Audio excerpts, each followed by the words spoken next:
다른 교훈은 무엇인가 하는 제목으로 함께 은혜를 나누려고 합니다. 미국에서 있었던 아주 유명한 이야기죠. 어느 산골에 농사를 많이 짓는 농부가 있었습니다. 그런데 그 농부는 아주 행복하게 살았죠. 그 산골짜기에서 많은 토지를 가지고, 그리고 사는 것이 참 행복하다, 그렇게 살고 있었는데 어느 날 나그네 한 사람이 그 산골짜기에 들렸습니다. 그리고 그 산골짜기에서 그 농부를 만났죠. 그리고 그 농부에게 말하기를, 당신 다이아몬드를 아십니까?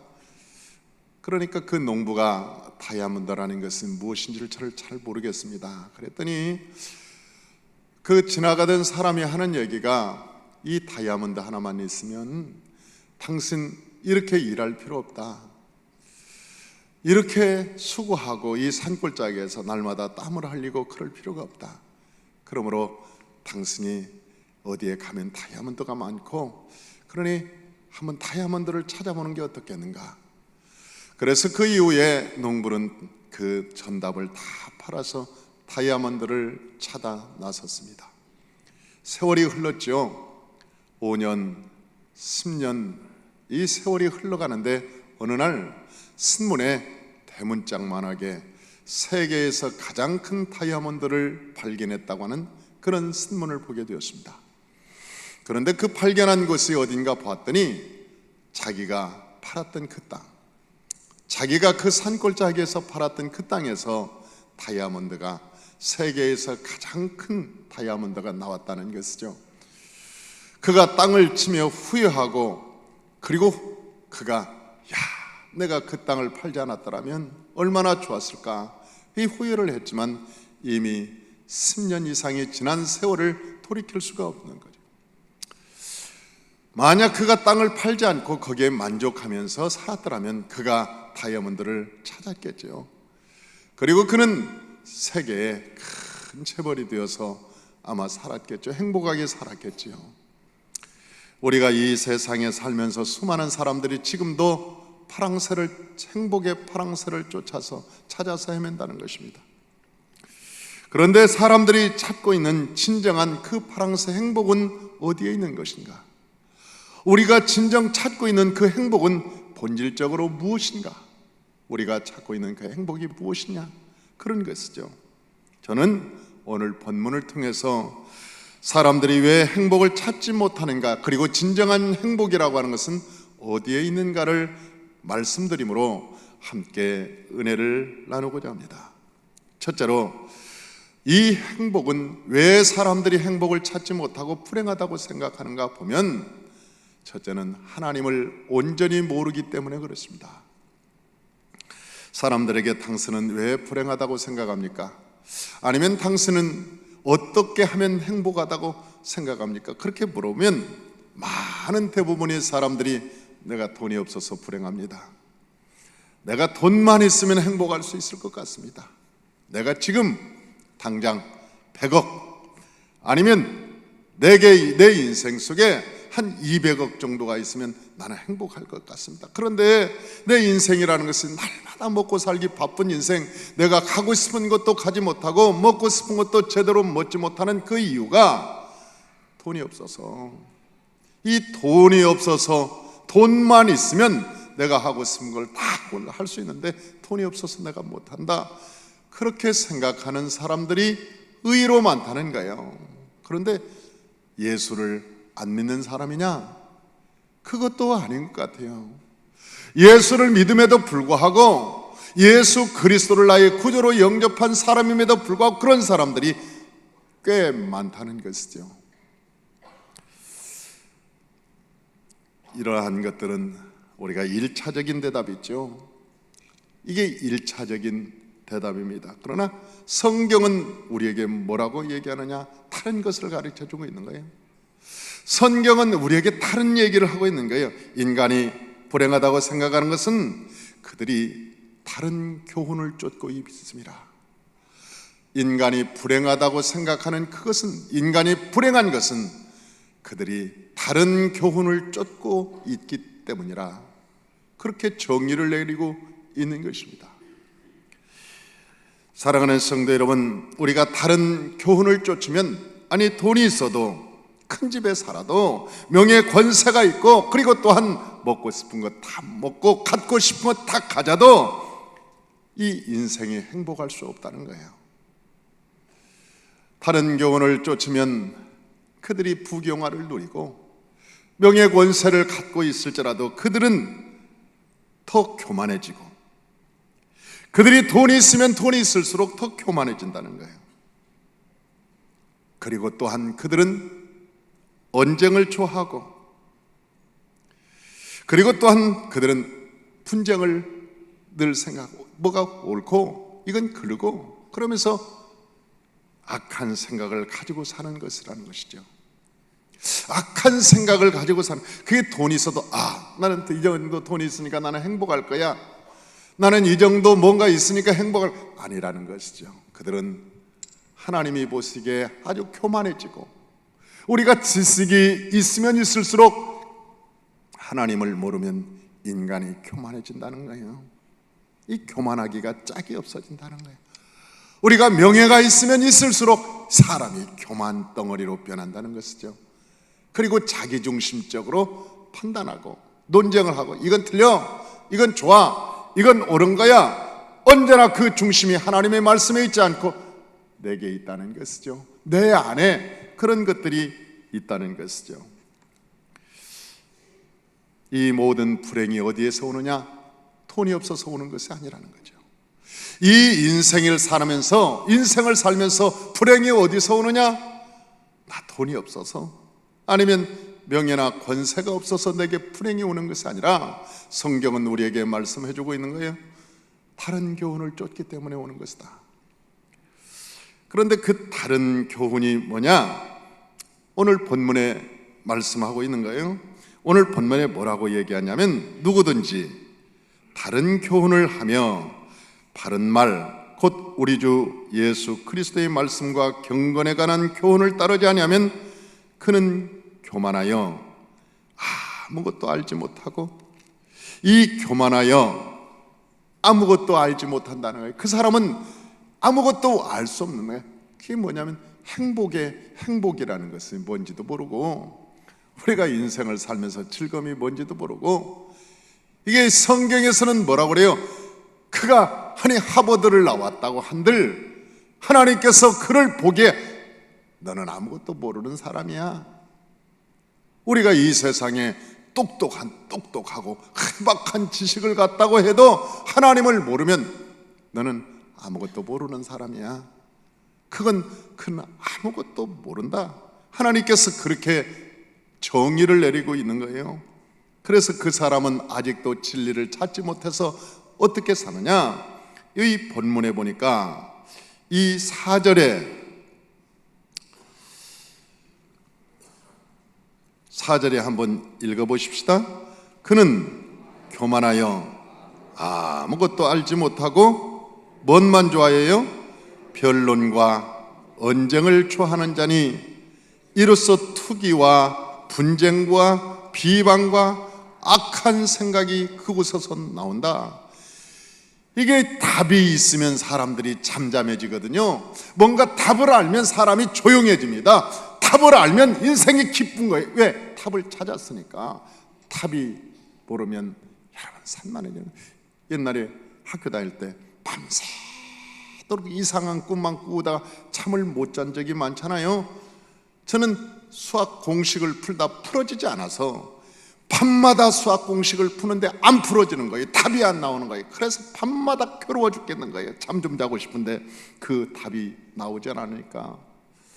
인생을 살아가면서 이게 답이다. 여러분, 이 답을 깨달은 사람은 평안합니다. 왜? 답을 알았으니까. 그러나 아직도 답을 모르는 사람은 어디가 답이 있지? 돈을 가져야 답인가? 내가 명예를 가져야 답인가? 이게 어떻게 내 인생을 살아야 답을 얻지? 그러면서 수많은 사람들이 오늘도 헤매고 분쟁하고 마음에 초급하고 이게 아닌가? 사람이 분주하게 산다는 것이죠. 인생의 답을 모르니까, 우리가 답을 모르니까.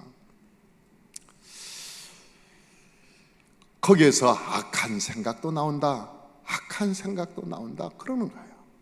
우리나라에 고조선에는 최초의 8조금법이라는 것이 있었습니다. 금의 하대들 8가지 법. 우리가 국사 시간에 이 8조금법이라는 것을 배웠죠. 그런데 그 8조금법 중에 5개는 없어지고 3개만 지금까지 전해져 온다. 그렇게 여러분은 배웠을 거예요. 이 8조금법 중에 3가지만 지금까지 전해진다. 그래서 그 3가지가 뭔가?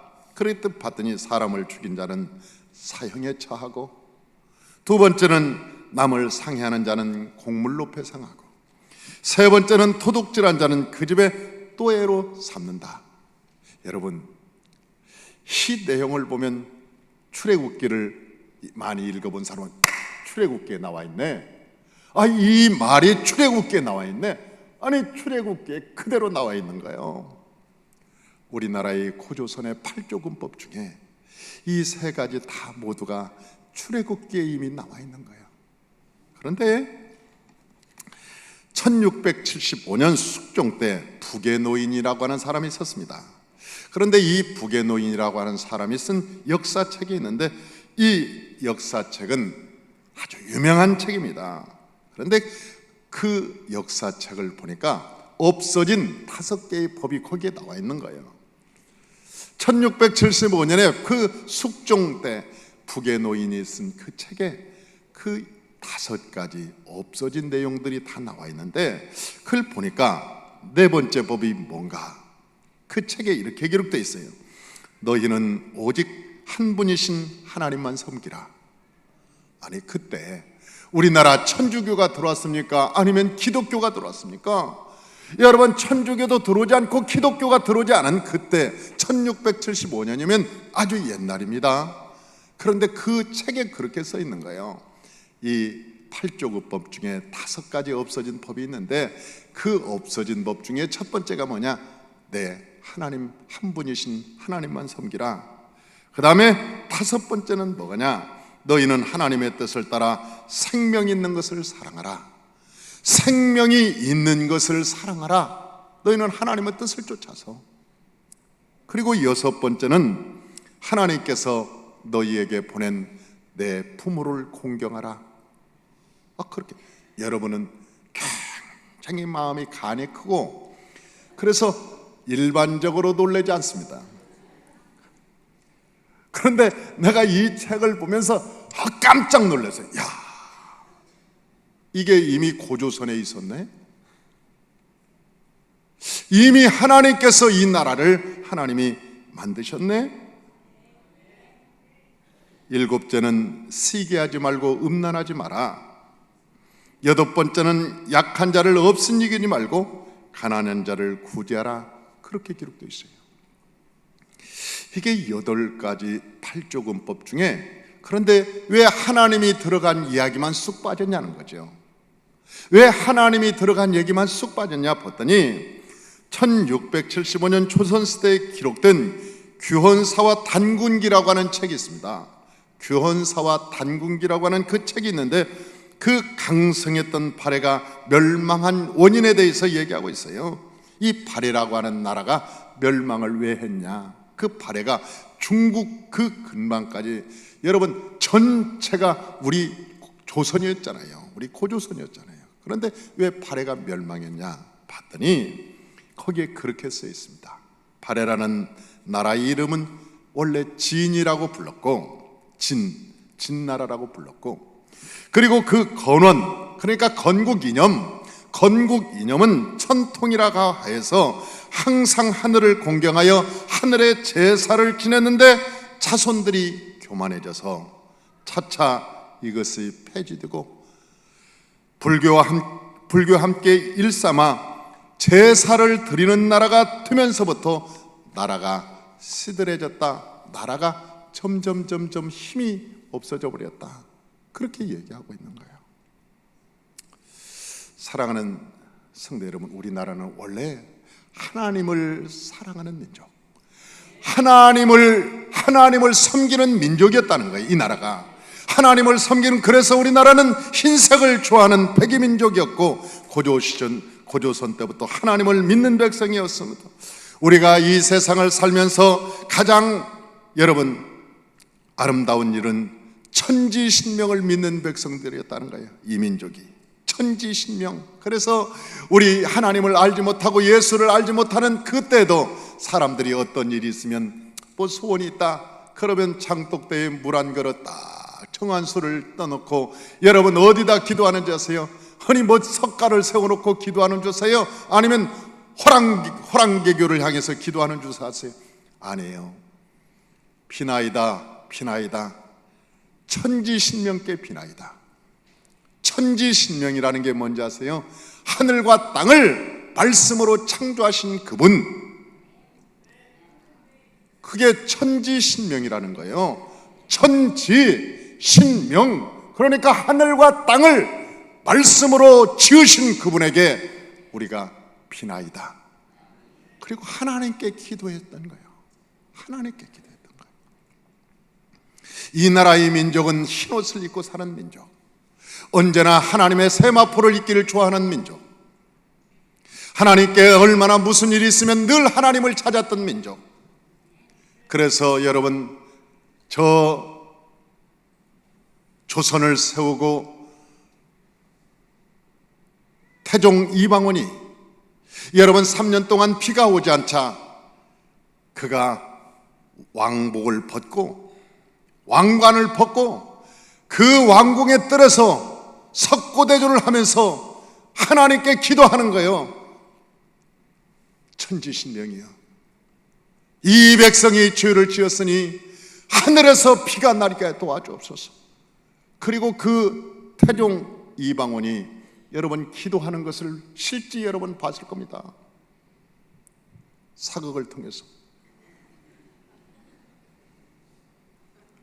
그게 기록된 내용이라니까요.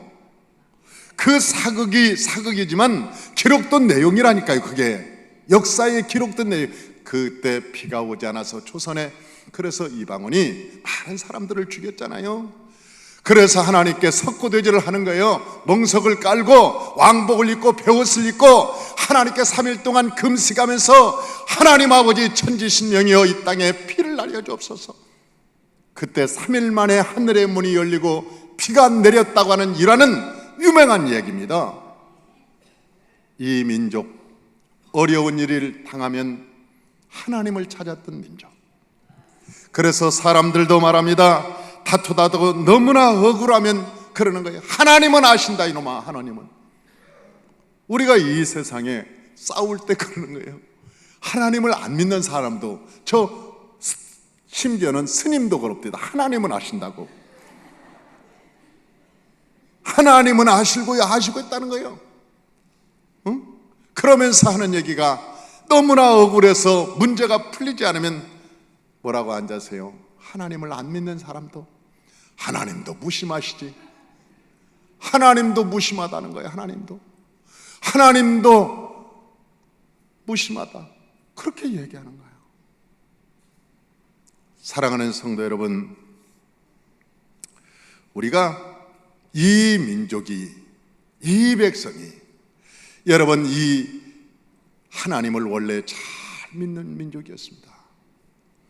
하나님을 따르는 민족이었습니다. 하나님을 사랑하는 민족이었습니다. 없어도 행복하게 사는 민족이었어요. 그래서 이 나라 이 민족이 그렇게 850여 번의 침략을 받았지만 한 번도 남을 침략해 본 적이 없는 나라. 왜? 우리 마음속에는 하나님이 계셨기 때문에 그래요. 힘이 없어서도 아니요, 여러분 지혜가 없어서도 아니요, 여러분 우리가 능력이 없어서도 아니요, 우리 안에 하나님이 뿌리가 계셨기 때문에 우리가 그렇게 살 수 있었던 것입니다. 그런데 언제부터 이 나라가 점점 회방을 받기 시작했습니다. 그게 뭐냐? 다른 교훈을 쫓기 때문에 그러죠. 이 다른 교훈이 뭐냐? 다른 교훈이라는 게 뭐냐? 성경은 다른 교훈을 아주 명쾌하게 얘기해 줍니다. 그게 6장 디모데전서 6장 9절에서 10절에서 다른 교훈에 대한 결론을 내리고 있는 거예요. 6장 9절 10절 우리 다 같이 한번 읽어보십시다.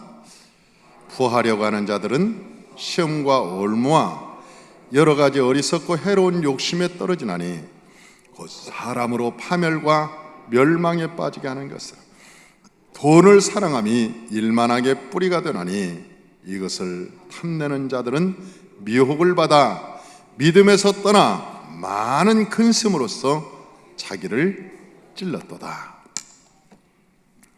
다른 교훈이 뭔가 봤더니 다른 교훈이 다른 게 아니에요. 부하려고 하는 마음, 이 부하려고 하는 부자 되려고 하는 마음, 이게 다른 교훈이라는 거예요. 하나님께서 이 세상에 우리 한국말에 옛날에 그런 말이 있습니다. 애를 많이도 낳았어요. 많이도 낳습니다. 아니 우리 어머니도 9을 낳았으니까 우리 어머니가 9을 낳아서 둘은 일찍 하늘나라 가고 7명이 자랐습니다. 그러니까 옛날에는 많이 낳았어요. 내 친구 집은 12를 낳습니다. 아니 내 친구 형제는 12이에요. 그래서 그가 항상 자라가는 얘기가 있었습니다. 우리 집은 한다스라고. 우리네 집은 한다스라고. 아니 사람을 많이 낳다 보니까 쌍둥이도 납니다. 그 중에 여럿 낳다 보니까 그 중에 쌍둥이도 있어요.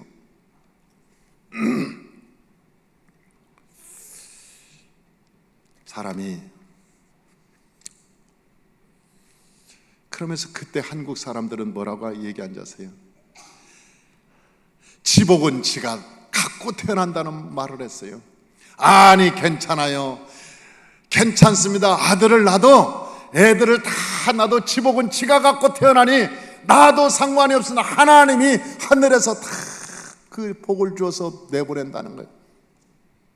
그래서 우리 부모들이 자신감 있게 믿음으로 난 거예요. 아주 믿음으로. 그때는 교회가 없어도 그들의 믿음은 대단했습니다. 하늘에 대한 향한 믿음. 야, 지복은 지가 갖고 태어난다. 그래서 10씩 낳는 거예요. 12씩 낳고 막. 그런데 실제 우리나라가 애들이 많이 낳아서 잘못된 적이 있었나요? 아니요. 아이를 못 낳아서, 아이를 많이 낳아서 뭐가 문제가 되는 거 있나요? 없어요. 그런데 요즘은 애들을 못 낳습니다. 왜? 가르치는 학비가 너무 많이 들어서, 교육비가 너무 많이 들어서 그 심각해지고 있는 거예요. 그리고 결혼조차도 안 하려고 그래요. 애가 나면 자기 인생이 없어진대나 사라진대나. 그래서 애들도 안 낳으려고 합니다. 여러분, 믿음이 없는 거죠. 하나님을 안 믿는 거죠. 그래서 우리가 나는 젊은 성도님들한테 그래요. 낳을 수 있는 만큼 힘대로 낳아. 아니 힘이 없는 사람이 아멘을 크게 하면 어떻게 합니까? 아니 아멘을 하려면 낳을 수 있는 가능성 있는 사람이 아멘을 크게 해야 이게 소망이 있는 거 아니에요? 난 소망이 있다. 앞으로는 난 낳아야 되겠다. 그런 분들이 소리를 크게 지면서 아멘 해야지. 아니 다 이제 끝난 분들이 아멘 그러면 어떻게 하겠다는 거예요? 아니 살아라로 만들어 주겠다는 거예요?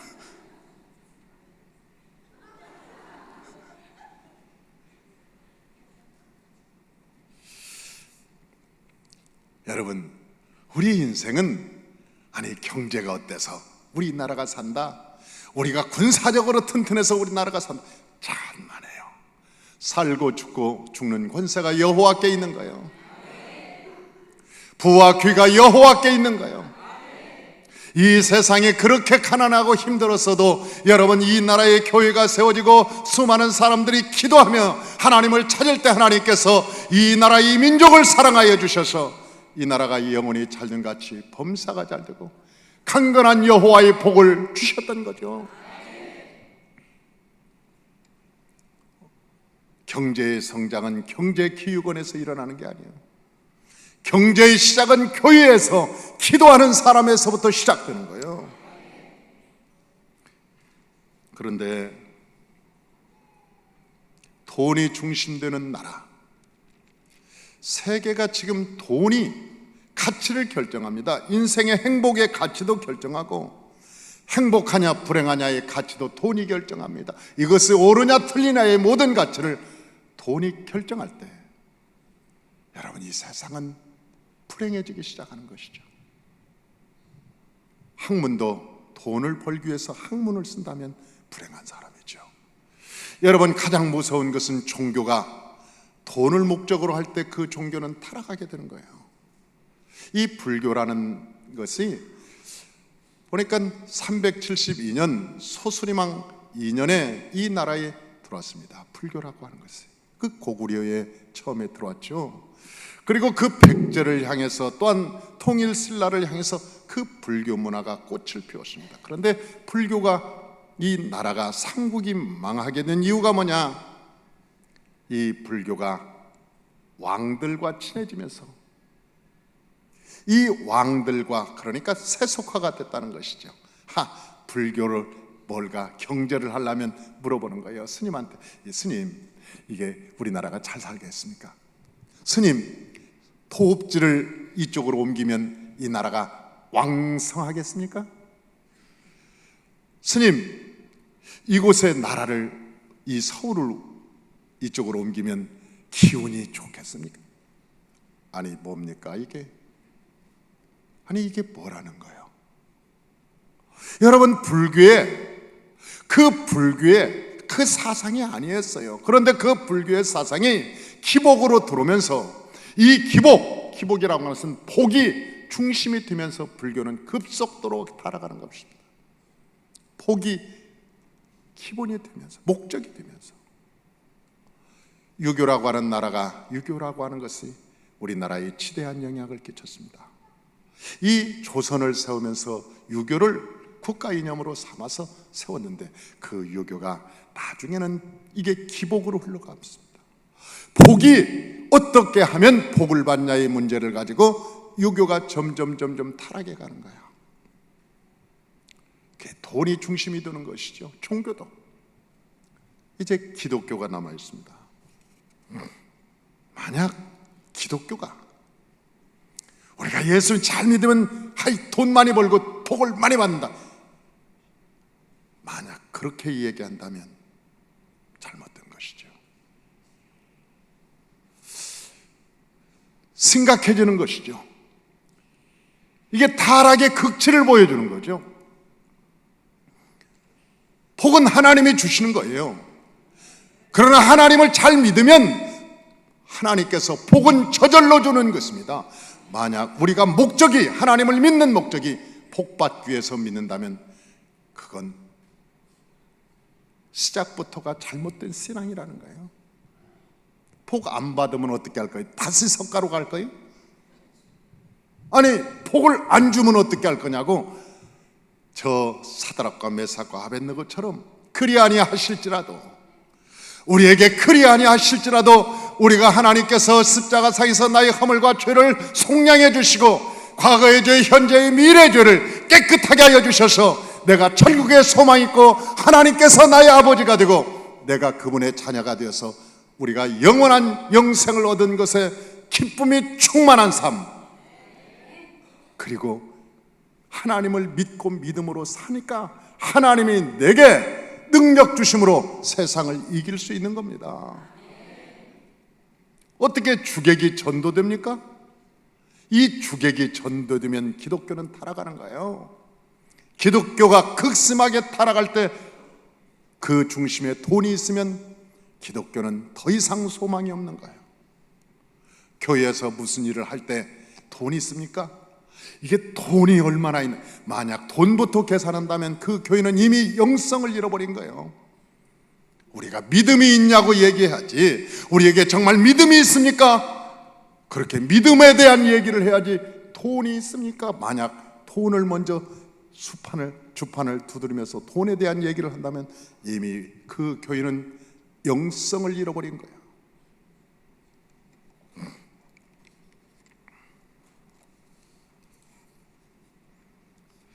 그래서 디모데 전서 6장 10절에서는 돈을 사랑하며 일만하게 뿌리려고 말하고, 또한 돈을 사모하는 자들이 미혹을 받아 믿음에서 떠난다. 그리고 많은 근심으로 마음이 괴롭게 산다. 아직도 하나님이 주신 평강과 기쁨이 있지 않고 늘 마음에 근심과 걱정을 가지고 인생을 살아간다는 거 아니에요? 마음에 여러 가지 근심과 염려를 가지고 살아가는 거예요. 마지막으로 하나님은 우리에게 뭐라고 말씀하시냐? 부하려고 하는 마음을 피하라고 말합니다. 여러분, 부하려고 하는 마음을 피할 때 어떻게 피하느냐? 무서운 사자를 피하듯이, 마치 살모사가 달려들면서 아이고 무서워 피하듯이, 우리 마음속에서 저 아담과 하와를 타락시킨 마귀가 우리에게 선악과 따먹어. 선악과 따먹으면 너 눈도 밝아져. 너 하나님같이 될 수 있어. 너 세상에 영원히 죽지 않아 네 맘대로 살 수 있어. 너 돈만 벌면 너희가 세상을 다 볼 수 있어. 세계 여행도 할 수 있고, 돈만 벌면 이 세상에 하고 싶은 건 너 하나님처럼 할 수 있어. 오늘도 그렇게 마귀는 우리 마음을 유혹하고 있다는 거예요. 우리 마음을 오늘도. 그런데 그 마음에서 피해라, 도망가라, 쉽지 않는 것이죠. 왜? 모든 사람이 부자 되고 싶으니까. 부자 된 사람 가봤더니 눈에 보기에 좋은 장롱도 있고 집도 좋은 거 있고, 가서 보니까 사는 것은 번듯하고 쉽지 않죠. 부자가 되기를, 부자 되려고 하는 마음을 피하기가 쉽지 않아요. 그러나 주님이 오늘 말씀하신 것은 그런 겁니다. 그것이 주인처럼 너희가 삼지 마라. 우선순위가 바뀌어서는 안 된다. 부자를 하나님이 싫어하는 게 아니에요. 부자를 싫어하는 것이 아니고, 돈을 싫어하는 것이 아니라 돈을 사랑하는 것을 싫어하시는 거예요.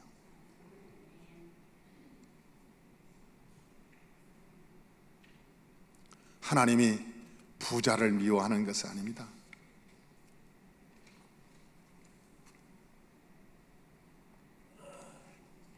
이 세상에는 이 결론을 얘기합니다. 세상에는 두 개의 주인이 있습니다. 성경에는 두 개의 주인이 있다고 그랬어요. 그래서 예수님께서 우리에게 오셔서 두 주인을 섬길 수 없다 그랬어요. 두 주인을 섬길 수 있다, 없다. 하나는 돈이고 재물이고, 하나는 하나님이시라고 그랬어요. 그래서 부자 청년 얘기가 나오는 거예요. 하나님의 말씀을 들을 수 없는 거죠. 하나님께서 말씀하시길 너의 모든 재물을 저 가난한 사람에게 다 나눠주고 나를 따르라 그럴 때 근심하여, 심히 근심하여 그냥 돌아갔다.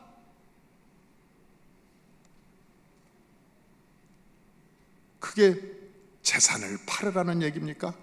아니면 너희는 가난하게 살아라는 얘기입니까? 아니죠. 아마 그 부자 청년이 예수를 따랐더라면 아마 더 큰 부자가 됐을 수 있을 거예요. 아마 더 큰 하나님의 축복을 받았을 거예요. 저는 확실합니다. 하나님은 경중을 네가 어디다 두느냐, 우선순위를 네가 어디다 두느냐를 하나님이 말씀하시는 거예요. 하나님보다 물질을 중요하게 생각하는 사람은 여러분 늘 하나님의 말씀을 지킬 수가 없는 거예요. 돈이 있는 곳으로 따라갈 수밖에 없어요. 목사의 말 안 듣습니다. 아무리 설교를 들어도 그 말이 마음에 와닿질 않아요. 왜? 돈이 있는데. 돈이 있는 곳으로 가야지. 여러분, 목사님의 말을 들을 것 같아요. 하나님도 말도 안 듣는데, 하나님 말씀도 안 들어요. 성경도 자기 옳을 대로 해석하는 거예요. 이것은 뭐 이런 말씀이 써 있어. 이건 6월절 넘어가자. 이 말씀은 나하고는 조금 힘들어. 이 말씀 축복받는 말씀이네. 이것만 내 거요, 그것만 내 거고 나하고 내 힘든 것은 안 받고 싶은 거예요. 왜 그러냐? 하나님은 우리에게 복 주기 위해서 부르신 거예요. 그것은 사실입니다. 하나님이 우리에게 복을 주기 위해서 부르신 것은 사실이에요. 그러나 그 복이 어디에 있느냐? 하나님의 말씀을 가진 자가 가지고 있는 거예요. 그 사람이 들에 나가면 들이 복을 받고 집에 오면 집이 복을 받고 여호와의 말씀을 가진 자가 가는 곳마다 여호와의 은혜가, 하나님의 축복이 일어나게 되는 거예요. 그러므로 중요한 것은 무엇이냐? 여러분, 우리가 다른 교훈 쫓지 마라. 그 다른 교훈은 뭐냐? 돈을 하나님보다 더 사랑하는 것이 창세로부터 아담과 하와로부터 시작되었다. 그때로부터 계속 지금까지 유혹하고 있다. 그러므로 하나님을 더 사랑하라. 그러면 하나님이 모든 것을 내가 더하여 주시리라 약속하셨어요. 저와 여러분이 그렇게 사십시다. 할렐루야. 그렇게 결단하기가 쉽지 않아요. 그러나 우리가 믿음으로 결단할 때 하나님께서는 여러분의 삶을 지금부터 영원까지 지켜주실 걸 믿습니다. 기도하겠습니다.